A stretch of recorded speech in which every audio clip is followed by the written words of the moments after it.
नेहमीच समजून सांगण्याची गरज नसते.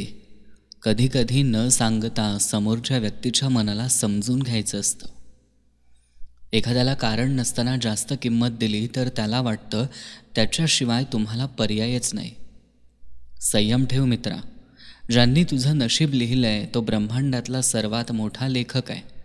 मग त्यांनी काहीतरी विशेषच लिहिलं असेल ना. ऐपत. कोणाला काही देण्यासाठी माणसाची ऐपत महत्त्वाची नसते, तर मनानं मोठं असायला हवं. आपल्याजवळ काय आणि किती आहे यानं काहीही फरक पडत नाही. आपली विचार करण्याची पद्धत आणि नियत शुद्ध असायला हवी. सगळे उपकार परत करता येतात असं नाही, पण जेव्हा कोणी आपल्यासाठी काही चांगलं करतं तेव्हा त्याची जाणीव ठेवणं आणि त्या माणसाच्या प्रेमाचा, त्यागाचा आदर करणं हे आपलं कर्तव्य आहे. कारण काही माणसं मदतीची परतफेड अपेक्षा करत नाहीत, पण आपली कृतज्ञता मात्र त्यांना आयुष्यभर हसत ठेवू शकते.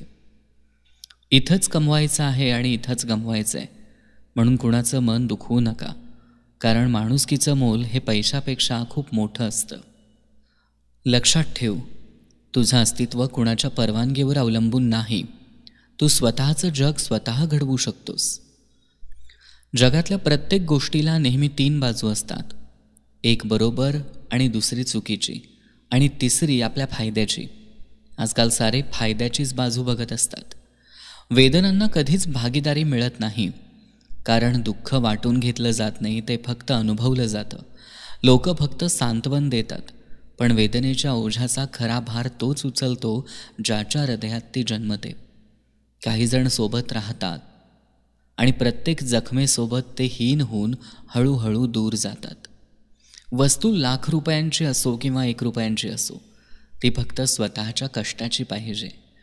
आपण आपल्या कितीही बुद्धीनुसार, शक्तीनुसार जीवन जगत असलो तरीही नियतीनं मांडलेला डाव आणि ठरवलेला शेवट आपल्याला स्वीकारावाच लागतो. जो प्रत्येक वेळी माघार घेतो तो कमकुवत नसतो, तर त्याला नात्यांची किंमत अधिक वाटते. अहंकार जिंकून माणसं गमावण्यापेक्षा माणसं जिंकण्यासाठी तो स्वतःच्या अहंकाराला मागं ठेवतो. खोट्या आपुलकीच्या दिखाव्यापेक्षा मनाला शांती देणारा एकांत केव्हाही बरा. सरड्याने बदललेले रंग ओळखता येतात, पण माणसाने बदललेले रंग ओळखता येत नाहीत. 10 वेळा पराभव झाला तरीही चालेल, पण एकच विजय असा मिळवा की लोक नेहमी लक्षात ठेवतील. बदल हा निसर्गाचा नियम आहे, पण त्या बदलाची जाणीव असणं आणि त्यातून स्वतःला सुधारत नेणं ही माणसाच्या वृत्तीची खरी ओळख आहे. कारण परिवर्तन फक्त घडून येत नाही, तर त्याचा स्वीकार आणि त्यातून शिकण्याची वृत्ती माणसाच्या विचारसरणीचा स्तर ठरवते.